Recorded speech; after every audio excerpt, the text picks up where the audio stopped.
Je n'oublierai jamais l'expression sur le visage de ma fille ce matin-là à New York. « Maman, franchement, tu nous retardes tous.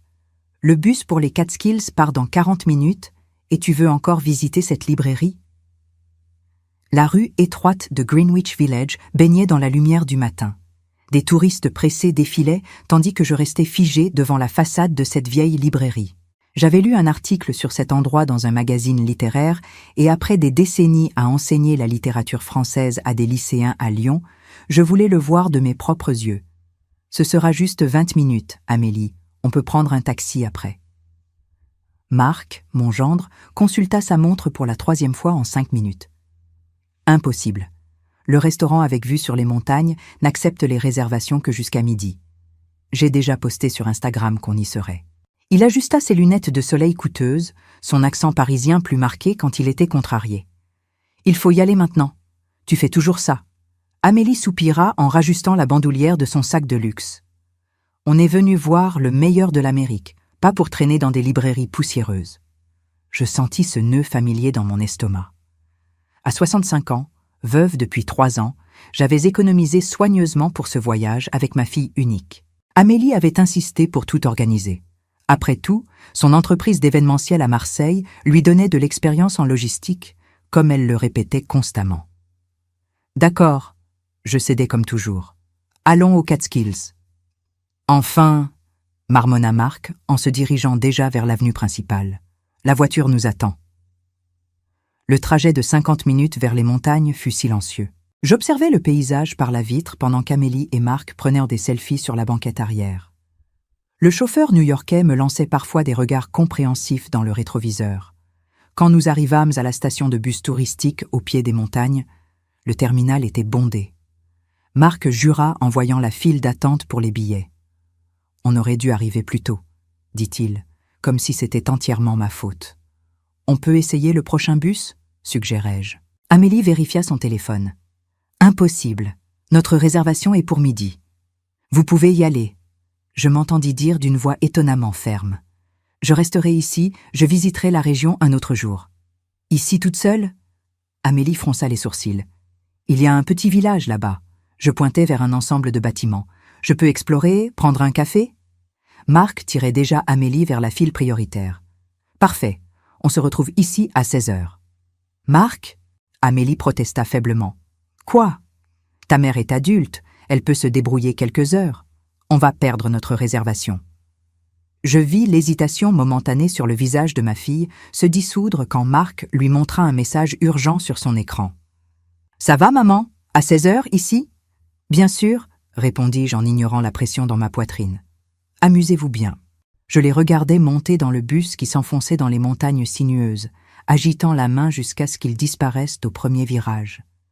Ce n'est que lorsque je fus complètement seul parmi la foule de touristes que je réalisais.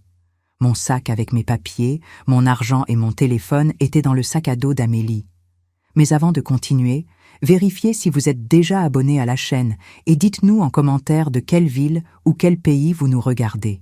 Nous aimons vraiment savoir jusqu'où nos histoires voyagent. La panique initiale fut écrasante. Je m'assis sur un banc, respirant profondément.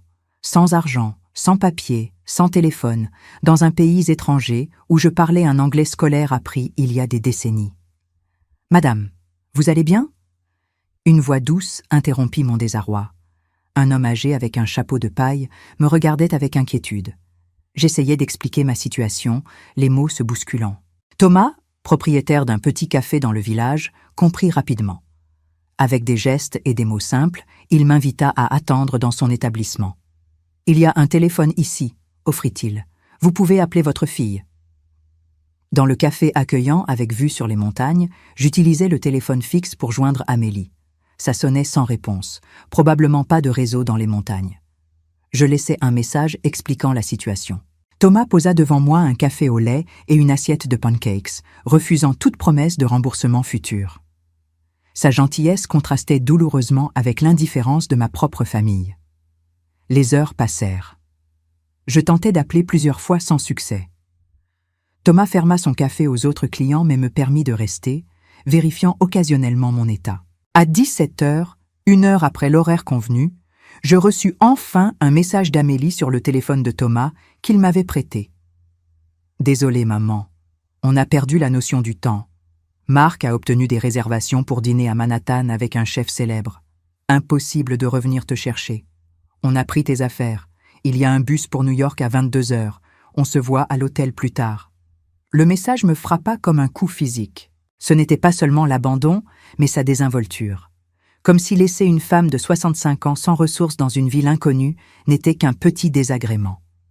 Quand Thomas revint, il me trouva avec le téléphone encore en main, des larmes silencieuses coulant sur mes joues. Je traduisis le message avec difficulté. « Impossible, dit-il, indigné. Votre fille ne peut pas faire ça. » Mais elle l'avait fait. Et à cet instant, quelque chose changea en moi. Une vie entière à céder, à m'accommoder, à placer les besoins des autres avant les miens se cristallisa en une clarté soudaine. « J'ai besoin d'un endroit où dormir, » dis-je avec une détermination nouvelle. « Et demain, je déciderai quoi faire. » Thomas hocha la tête, comprenant plus que mes simples mots.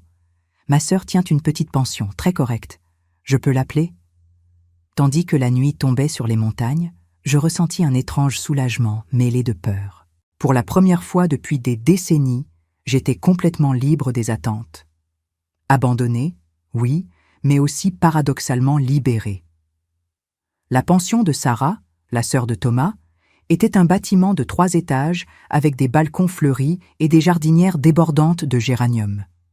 Ma chambre, petite mais impeccable, avait une fenêtre qui encadrait parfaitement les montagnes au loin.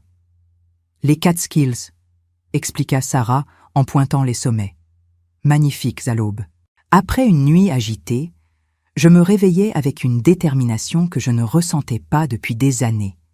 J'examinais mon reflet dans le petit miroir de la salle de bain. Cheveux gris courts, rides au coin des yeux, mais aussi quelque chose de nouveau. Une étincelle longtemps absente.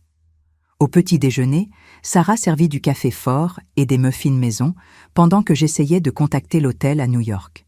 Amélie répondit après plusieurs tentatives. « Maman, Dieu merci. » On était inquiets. « Vraiment ?» La question sortit plus tranchante que prévu. « Bien sûr, quand tu n'es pas revenu à l'hôtel, attends, Marc veut te parler. » La voix de Marc prit le relais, autoritaire comme toujours. « Colette, c'est ridicule. On vient te chercher maintenant. Envoie l'adresse exacte. »« Non, » répondis-je, me surprenant moi-même et apparemment Marc, dont le silence momentané était presque palpable. « Comment ça, non ? Non, je ne reviendrai pas à New York avec vous, pas après ce qui s'est passé. C'était un malentendu. On a essayé de revenir, mais c'était trop tard. Le mensonge était si transparent que je faillis rire. Mes affaires, mon passeport, mon argent, mes vêtements, vous pouvez les envoyer à cette adresse ? » Je dictai les détails de la pension, ignorant ses protestations croissantes. « C'est absurde. Tu ne peux pas rester seul en Amérique. Tu ne parles pas bien la langue. Tu ne connais personne. Et pourtant, vous m'avez laissé exactement comme ça hier. » Ma voix restait calme, ce qui me surprenait.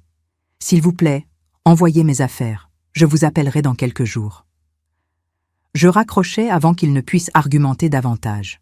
Sarah, qui avait suivi la conversation avec un intérêt grandissant, sourit avec approbation. « Très bien, » dit-elle en servant plus de café. « Et maintenant, que voulez-vous faire ?»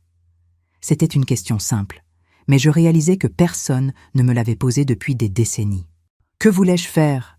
Pas ce qui était pratique pour Amélie, ni ce que Marc planifiait, ni ce que mon défunt mari aurait préféré, ce que Colette Moreau voulait. « Je veux voir le monde, » répondis-je finalement, en commençant par l'Amérique.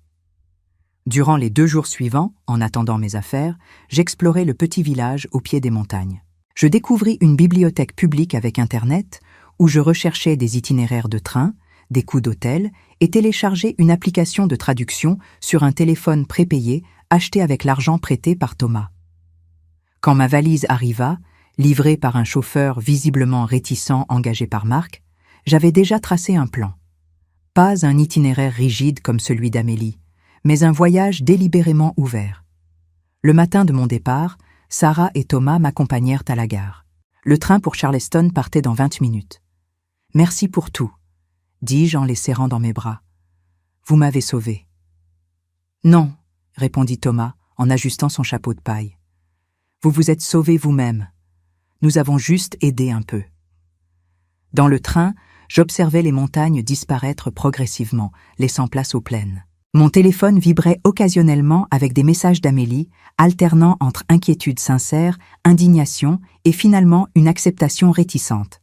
« Je ne comprends pas ce qui t'arrive, maman. Ça ne te ressemble pas. » Je souris à l'écran. C'était vrai. Cela ne ressemblait pas à la femme que j'avais été pendant des décennies, accommodante, prévisible, plaçant toujours mes propres désirs en dernier. « Je vais bien, » répondis-je finalement. « Je ne fuis pas, je découvre.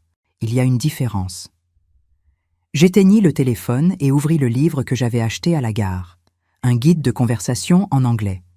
À 65 ans, j'étais sur le point d'entreprendre un voyage qui aurait dû commencer il y a des décennies.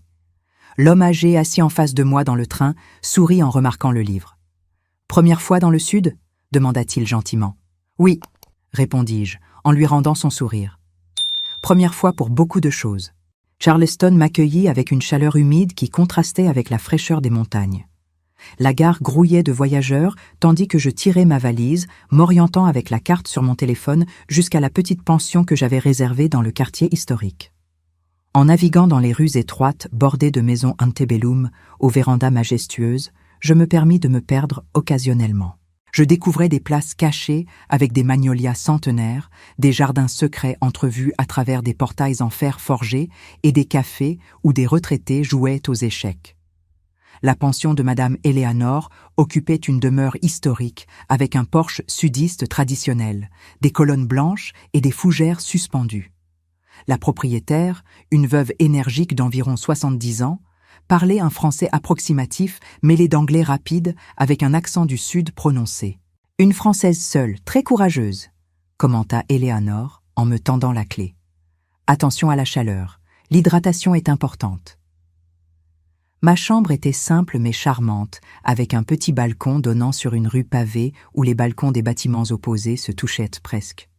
Je déballai mes affaires et décidai d'explorer malgré la chaleur de l'après-midi. À quelques rues, l'imposante cathédrale Saint John the Baptist surgit soudainement. J'achetai un billet et entrai. L'intérieur frais était un soulagement après la chaleur sudiste. Sur un banc discret, loin des foules, j'ouvris mon nouveau carnet de croquis. Je l'avais acheté impulsivement, me souvenant soudain combien j'aimais dessiner à l'université, avant que la vie, le mariage et les responsabilités ne m'éloignent de ce plaisir simple. Alors que je tentais de capturer la grandeur de l'intérieur en traits hésitants, une voix interrompit ma concentration. « Vous avez un bon œil pour l'architecture. » Je levai les yeux. Une femme d'âge moyen aux cheveux argentés courts et aux lunettes modernes observait mon dessin. « Merci, » répondis-je, gêné. « Je pratique simplement. »« Je m'appelle Margaret », se présenta-t-elle en s'asseyant à mes côtés. Professeur d'art à la retraite. Et ainsi commença une nouvelle amitié qui changerait ma vision du voyage, de la solitude et de moi-même. En utilisant un mélange d'anglais basique et de gestes, Margaret et moi découvrîmes que nous partagions une passion pour l'art. Elle avait enseigné l'histoire de l'art à Richmond pendant 3 décennies, avant de prendre sa retraite à Charleston, sa ville natale. « Si vous aimez l'art, vous devriez voir le Gibbs Museum », suggéra Margaret. Peu de touristes, mais des collections magnifiques. Presque sans réfléchir, je demandai « Pourriez-vous me le montrer ?» Margaret parut surprise, puis sourit. « Bien sûr, demain matin, avant la chaleur. Café à 9 heures ?» Le lendemain, nous nous retrouvâmes dans un café près de ma pension. Margaret était une guide enthousiaste, m'emmenant non seulement au musée, mais aussi à travers les jardins historiques de Magnolia Plantation et le quartier français avec ses galeries d'art. Les jours suivants établirent un rythme naturel. Matinée à explorer la ville avec Margaret, après-midi de repos pendant la chaleur intense et soirée à déambuler dans les rues animées, observant les familles du Sud profiter de promenades nocturnes, goûtant différents plats régionaux dans chaque restaurant. Un soir, assise sur un banc de Battery Park où un guitariste jouait du blues, Margaret me posa des questions sur ma famille. Avec une facilité surprenante, je racontais l'histoire de l'abandon aux Catskills, ma décision impulsive de voyager seule, le silence grandissant entre Amélie et moi qui n'envoyait désormais que des messages courts et formels. Vous vous êtes libérée, observa Margaret, ses yeux sombres brillant dans la lumière du crépuscule. Parfois, nous devons perdre quelque chose pour nous retrouver nous-mêmes. Mais j'ai peur, admis-je. J'ai 65 ans.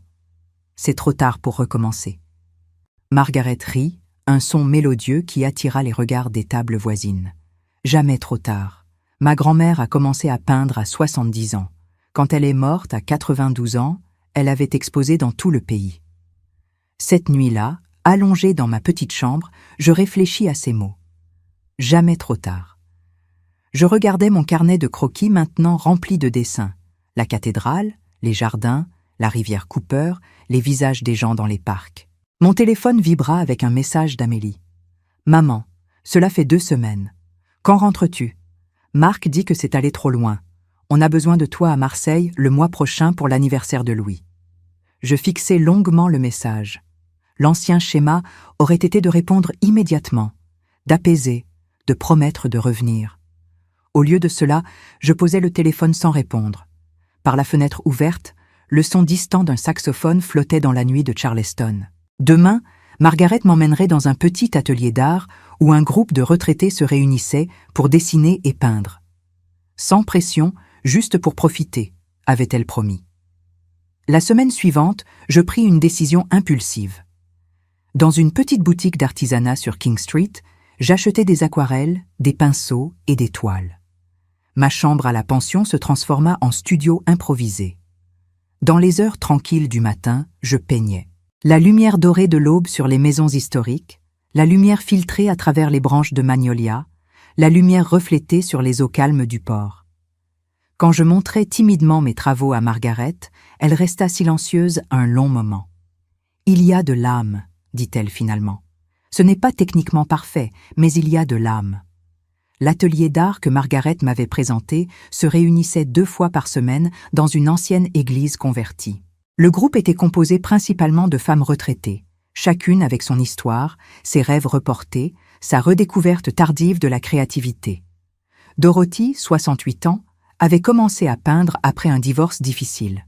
« Mes enfants pensèrent que j'étais devenue folle », me confia-t-elle un après-midi. Mais pour la première fois en 40 ans, je faisais quelque chose uniquement pour moi. Patricia, 72 ans, sculptait l'argile avec des mains déformées par l'arthrite. « La douleur en vaut la peine », disait-elle simplement.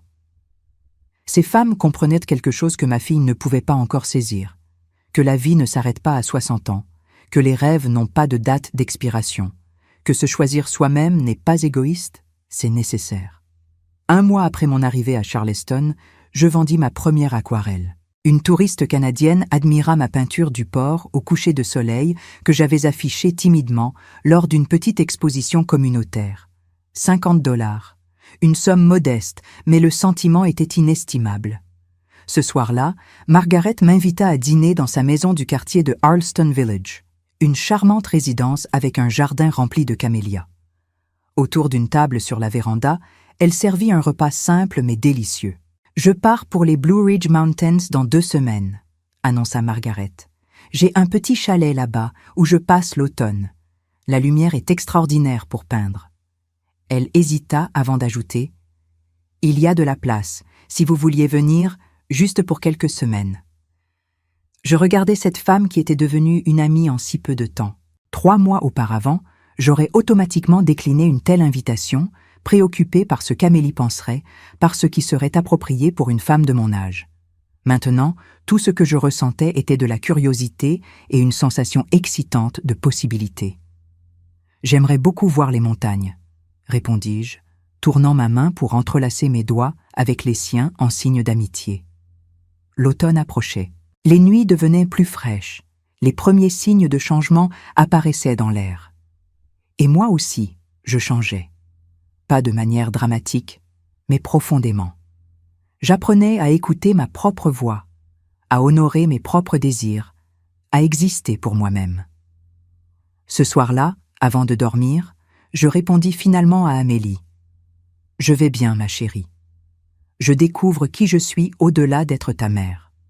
Je rentrerai quand je serai prête. » Le petit bus serpentait sur la route de montagne, chaque virage révélant des vues plus spectaculaires. Les Blue Ridge Mountains, cette région montagneuse de Caroline du Nord, semblaient suspendues entre ciel et terre. Des vallées profondes parsemées de villages, des pentes couvertes de forêts qui commençaient à prendre les couleurs de l'automne, et au loin, les sommets bleutés qui donnaient leur nom à ces montagnes. Margaret et moi voyagions en silence, admirant le paysage. Son chalet se trouvait près d'Asheville, une petite ville artistique nichée dans les montagnes. « C'est différent de Charleston », expliqua-t-elle. « Mais la lumière ici est magique pour peindre. » Le chalet se révéla être une construction traditionnelle en bois, avec une large véranda donnant sur la vallée. L'intérieur était simple. Poutres apparentes, cheminée en pierre, grandes fenêtres laissant entrer la lumière naturelle. « La chambre d'amis est la vôtre aussi longtemps que vous voulez », dit Margaret en me montrant un espace confortable avec vue sur les montagnes. Les jours dans les Blue Ridge Mountains prirent un rythme différent de Charleston. Plus calme, plus contemplatif. Matinées à peindre sur la véranda, après-midi à explorer les sentiers forestiers, soirée tranquille près du feu quand l'air se rafraîchissait. Un matin, alors que je peignais la brume matinale enveloppant les vallées, un homme s'arrêta sur le chemin devant le chalet. « Pardon de vous déranger », dit-il en anglais, observant ma toile. « Cela me rappelle ma femme. Elle peignait aussi ici. » James avait environ 70 ans, cheveux grisonnants soigneusement coiffés, regard doux derrière des lunettes fines. « Professeur de mathématiques retraité », expliqua-t-il dans un français approximatif mais compréhensible. Il venait marcher dans ces montagnes chaque semaine depuis la mort de sa femme 3 ans auparavant. Hélène adorait cet endroit. Elle disait que les montagnes enseignent la patience. Margaret nous présenta formellement, et bientôt James prit l'habitude de passer quelques fois par semaine. Il connaissait chaque sentier, chaque point de vue, chaque recoin secret de ces montagnes. Un après-midi, alors que nous marchions vers un lac caché, il me demanda ce qui m'avait amené si loin de France. Avec une aisance surprenante, je racontai l'abandon aux Catskills, ma décision de ne pas rentrer, ce voyage qui se prolongeait et me transformait. « Ma fille pense que je fais une crise tardive », dis-je avec un petit rire. « Peut-être qu'elle a raison. » James s'arrêta sur le sentier, me regardant avec sérieux. « Ou peut-être que vous avez simplement commencé à vivre pour vous-même. Il n'y a pas d'âge pour ça. » Les semaines passèrent. Je peignais davantage, avec plus de confiance. Les toiles s'accumulaient dans ma chambre. Les montagnes au lever du soleil, les forêts dorées de l'automne, les brumes dansant dans les vallées. James m'emmena dans des endroits que les touristes ne voyaient jamais. Une petite cascade cachée dans un canyon, un vieux pont de bois traversant une rivière claire, des prairies d'altitude où paissaient encore quelques chevaux sauvages. Notre amitié se développait naturellement, sans précipitation. Conversation profonde lors de longues marches, silence confortable devant la cheminée le soir, rire partagé devant nos tentatives mutuelles de parler la langue de l'autre. Un soir, Margaret annonça qu'elle devait retourner à Charleston pour 2 semaines. Obligation familiale qu'elle ne pouvait repousser. « Tu peux rester ici si tu veux », me dit-elle. « Le chalet est aussi le tien maintenant. » Après son départ, je me retrouvais seule dans les montagnes pour la première fois. Étrangement, je ne ressentais pas de solitude. James continuait ses visites, toujours respectueux, toujours attentionné. Un après-midi pluvieux, alors que nous buvions du thé près du feu, il parla d'Hélène. 42 ans de mariage, une vie construite ensemble, puis le vide soudain. Les premiers mois, j'étais perdue. Qui était James sans Hélène? Il contempla les flammes. J'ai dû réapprendre à exister seule. Et vous avez réussi? Son sourire était mélancolique, mais serein. Je suis sur le chemin, comme vous. Cette nuit-là, incapable de dormir, je sortis sur la véranda malgré le froid. Les montagnes se découpaient en ombres chinoises sous un ciel étoilé. Mon téléphone vibra. Un message d'Amélie. « Maman, Louis demande après toi. Il veut savoir quand mamie rentre. » Le nœud familier de culpabilité se forma brièvement, mais je respirai profondément, le laissant se dissoudre. J'aimais mon petit-fils, j'aimais ma fille, mais j'avais aussi le droit de vivre ma propre vie. Dis-lui que mamie peint des montagnes magiques et qu'elle lui montrera quand elle reviendra. Et quand ce sera? Insista Amélie. Je regardais les étoiles, écoutais le vent dans les arbres, sentis la paix profonde de cet endroit. quand je serai prête. Les jours suivants, je peignis avec une intensité nouvelle. Quelque chose en moi s'était libéré. Les toiles capturaient non seulement ce que je voyais, mais ce que je ressentais. Liberté, découverte, renaissance. Quand Margaret revint, elle trouva le chalet transformé en galerie improvisée. « Mon Dieu, Colette !» murmura-t-elle en examinant chaque toile. « Tu as trouvé ta voie. » James organisa une petite exposition dans un café d'Asheville qu'il fréquentait. Rien de prétentieux, juste mes aquarelles accrochées au mur de bois, une soirée simple avec quelques habitants curieux. Je vendis 5 toiles ce soir-là. Pas pour l'argent, mais pour la validation que mon art touchait d'autres personnes, qu'il avait de la valeur au-delà de mon propre plaisir. Tard dans la nuit, sur la véranda du chalet, James posa sa main sur la mienne. Un geste simple, sans exigence. « Merci, dis-je doucement. Pourquoi ? Pour me voir. Vraiment me voir. » Il sourit dans l'obscurité. « C'est facile. Vous brillez. » L'automne avançait dans les montagnes. Les arbres explosaient en couleurs flamboyantes. Et moi, à 65 ans, je découvrais qu'il n'était jamais trop tard pour fleurir. L'hiver approchait des montagnes. Les matins étaient glacés, la brume s'accrochait aux vallées jusqu'à midi, et les premiers flocons commençaient à tomber sur les sommets lointains. Un matin, alors que je peignais près de la cheminée, mon téléphone sonna. Amélie. Nous n'avions pas parlé directement depuis des semaines, seulement échangé quelques messages brefs. Maman. Sa voix était différente, plus douce, moins autoritaire. Tu me manques. Ces 3 mots simples touchèrent quelque chose en moi. Tu me manques aussi, ma chérie. Louis ne comprend pas pourquoi tu ne reviens pas. Il pense qu'il a fait quelque chose de mal. Je fermai les yeux. Ce n'est pas à propos de lui. Ce n'est même pas vraiment à propos de toi. Alors c'est à propos de quoi ? Comment expliquer à sa fille que pendant des décennies, j'avais vécu uniquement à travers les autres, que l'abandon aux Catskills n'avait pas été une tragédie mais un réveil nécessaire ? C'est à propos de moi, dis-je finalement, de découvrir qui est Colette sans être l'épouse de quelqu'un, la mère de quelqu'un, la grand-mère de quelqu'un, juste Colette.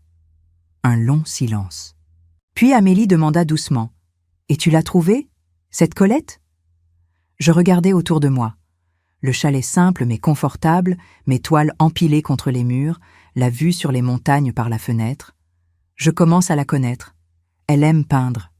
Elle apprécie la solitude, mais aussi l'amitié authentique. Elle est plus forte que je ne le pensais. Marc dit que je devrais te laisser tranquille, que tu reviendras quand tu seras prête. Elle hésita. Mais j'ai besoin de savoir. Vas-tu revenir un jour ? Cette question que je m'étais posée tant de fois. J'avais quitté la France en juillet pour 3 semaines de vacances. Nous étions en novembre. 5 mois s'étaient écoulés. Oui, répondis-je, surprise par la certitude dans ma voix. Mais pas pour rester comme avant. Les choses ont changé, Amélie. Moi, j'ai changé. Je sais. Sa voix était étrangement émue. Je regarde tes photos sur WhatsApp, tes peintures. Tu sembles heureuse. Plus heureuse que je ne t'ai vue depuis la mort de papa. Nous parlâmes encore 1 heure. Vraiment parler, comme nous ne l'avions pas fait depuis des années. Elle me raconta ses propres doutes, la pression constante de Marc pour maintenir une certaine image, sa fatigue de toujours performer. « Parfois je t'envie, admit-elle. Cette liberté que tu as prise. Tu peux aussi la prendre, dis-je doucement, à ta manière. » Après avoir raccroché, je restai longtemps près de la fenêtre. James arriva peu après pour notre marche quotidienne, mais il vit immédiatement que quelque chose avait changé. Mauvaise nouvelle ? Non, bonne nouvelle, je crois. Ma fille et moi, nous avons vraiment parlé. Nous marchâmes en silence à travers la forêt maintenant dépouillée. Les arbres nus révélaient des vues qu'on ne pouvait pas voir en été. « Je dois rentrer en France », dis-je finalement. « Pas tout de suite, mais bientôt. Ma famille a besoin de me voir. Et j'ai besoin de les voir aussi. » James hocha la tête, sans surprise. « Vous allez leur manquer ici. Je reviendrai, si vous voulez bien de moi. » Il s'arrêta sur le sentier, me faisant face. « Colette, vous serez toujours la bienvenue. Ici, chez Margaret, dans ces montagnes. Vous en faites partie maintenant. » Ce soir-là, Margaret, James et moi dînâmes ensemble au chalet. Une soirée simple avec du ragoût maison et du vin. Nous parlâmes de mes projets, retourner en France pour les fêtes, passer du temps avec ma famille, mais revenir au printemps. « Vous avez trouvé quelque chose de rare, » dit Margaret. « Un équilibre entre deux vies, deux mondes. »« Je ne sais pas encore comment ça va fonctionner, » admis-je. « Mais je ne peux plus vivre comme avant, en m'oubliant complètement. »« Vous ne devriez pas, » affirma James fermement. Les semaines suivantes furent consacrées aux préparatifs. Je continuais à peindre, créant des œuvres que je laisserais ici, d'autres que j'emporterais. Je triais mes affaires, qui avaient considérablement augmenté depuis juillet. Un après-midi, alors que j'emballais mes toiles, Amélie m'envoya un message surprenant. « Maman, j'ai réservé un billet pour venir te chercher. J'arrive dans 3 jours. Je veux voir cet endroit qui t'a transformé. » Mon cœur bondit. « Tu n'as pas besoin de venir me chercher, je peux rentrer seule. » Je sais, mais je veux comprendre. Et peut-être que j'ai besoin de voir que c'est possible de changer sa vie. Quand Amélie arriva à Asheville, je la reconnus à peine. Pas physiquement, mais dans son attitude. Moins rigide, plus ouverte. Elle admira le chalet, rencontra Margaret et James, observa mes peintures avec une émotion visible. « C'est magnifique ici, » dit-elle en contemplant les montagnes depuis la véranda. « Je comprends pourquoi tu es resté. » Nous passâmes 3 jours ensemble. Je lui montrai mes endroits préférés, les sentiers que j'avais explorés, le café où j'avais exposé. Elle posa des questions, vraiment curieuses, sans jugement. Le dernier soir, autour du feu, elle me dit « Je suis désolée pour les Catskills, pour t'avoir abandonné comme ça. C'était cruel et égoïste. »« C'était nécessaire, » répondis-je simplement. Sans ça, je n'aurais jamais eu le courage de partir. « Tu m'en veux ?» Je pris sa main. « Non, tu m'as donné un cadeau sans le savoir, la liberté. » Le jour du départ, Margaret et James vinrent nous dire au revoir. James me serra longuement dans ses bras. « Le printemps arrive vite, » murmura-t-il. « Les montagnes vous attendront. » Dans l'avion vers la France, Amélie et moi parlâmes de l'avenir.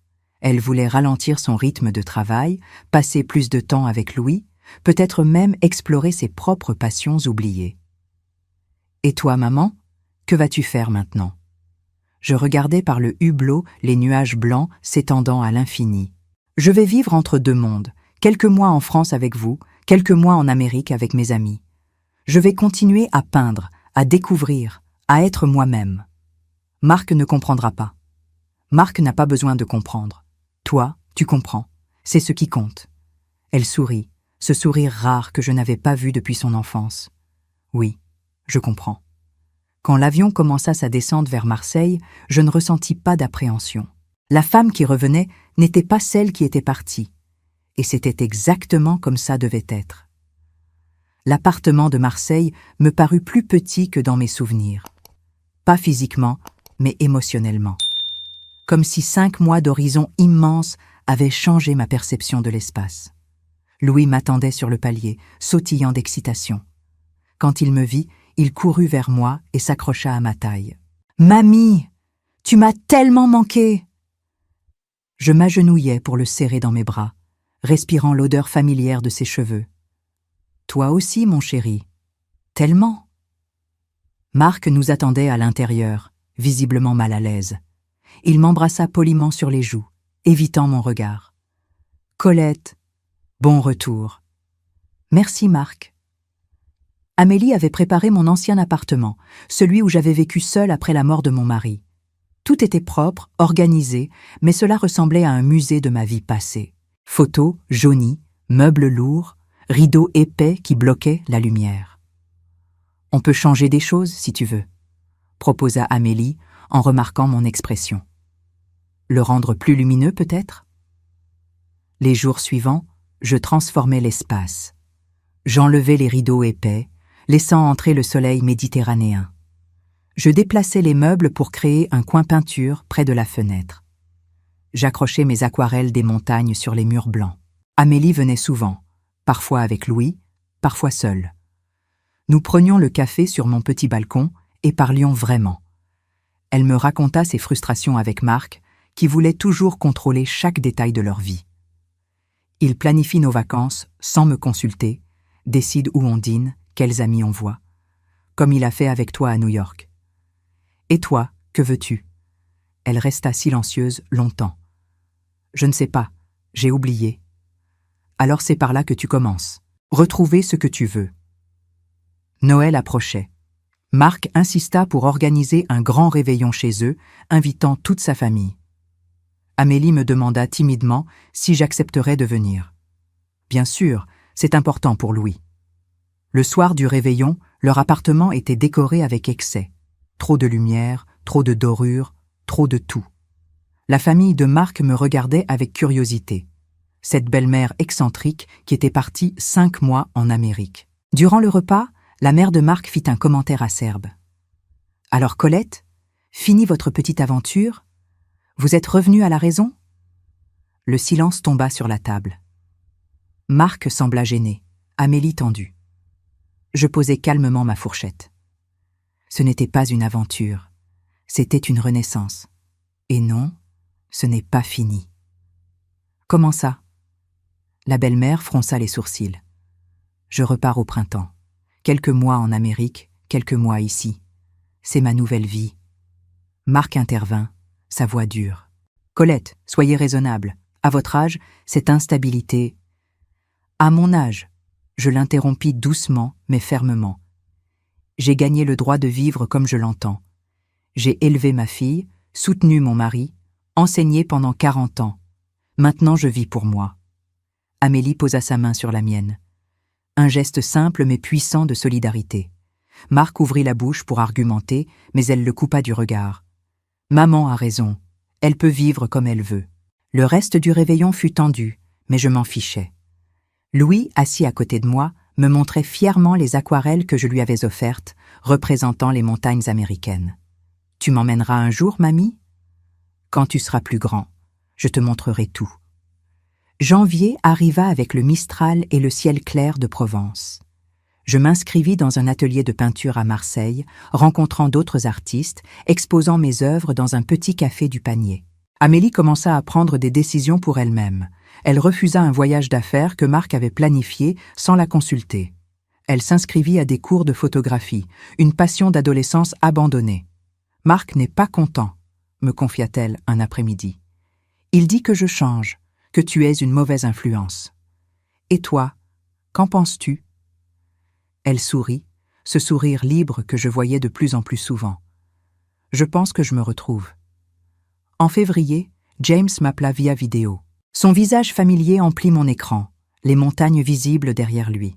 « Vous me manquez », dit-il simplement. « Le printemps arrive, les forsythias commencent à fleurir. »« Je reviens en avril, » promis-je.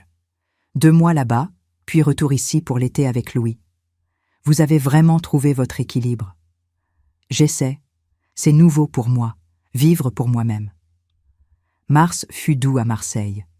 Je peignais sur mon balcon, les toits rouges de la ville s'étendant jusqu'à la mer. Amélie m'apporta une surprise, un billet d'avion pour Asheville, avec une date de retour ouverte. « Vis ta vie, maman, on sera là quand tu reviendras. » Et Marc ? Marc apprendra. Ou pas. Mais ce n'est plus lui qui décide pour moi. Tu m'as montré ça. La veille de mon départ, Louis dormit chez moi. Nous regardâmes mes photos d'Amérique. Je lui racontais les montagnes, les forêts, les amis que j'y avais trouvés. « Tu es courageuse, mamie, » dit-il, avant de s'endormir. « Non, mon chéri, je suis juste moi-même. » Dans l'avion qui me ramenait vers les Blue Ridge Mountains, je réfléchis à ces 8 mois extraordinaires. L'abandon aux Catskills qui aurait dû me briser m'avait libéré. La colère initiale s'était transformée en gratitude. Sans ce moment douloureux, je n'aurais jamais découvert Margaret, James, la peinture, ma propre force. Je n'aurais jamais appris que la vie ne s'arrête pas à 65 ans, que les fins peuvent être des commencements, que le courage de se choisir soi-même n'a pas d'âge. Quand l'avion atterrit à Asheville, James m'attendait. Son sourire illumina son visage quand il me vit. « Bienvenue à la maison », dit-il en me serrant dans ses bras. « Laquelle ?» plaisantai-je. « J'en ai 2 maintenant. »« Les meilleures vies sont celles qui ne tiennent pas dans une seule maison », répondit-il sagement. Le chalet était exactement comme dans mes souvenirs.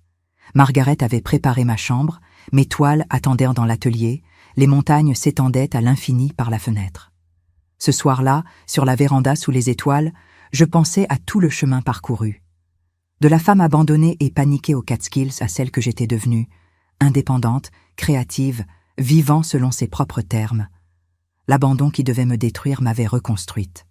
La solitude forcée m'avait appris à m'aimer. La rupture avec mon ancienne vie m'avait permis d'en créer une nouvelle, plus authentique, plus vraie. À 65 ans, j'avais découvert qu'il n'est jamais trop tard pour devenir qui on a toujours été destiné à être. Si cette histoire a touché votre cœur, répondez ici dans les commentaires. À ma place, qu'auriez-vous fait? N'oubliez pas de regarder la prochaine vidéo qui apparaît sur votre écran. Elle apporte un rebondissement surprenant et émouvant qui vous captivera du début à la fin.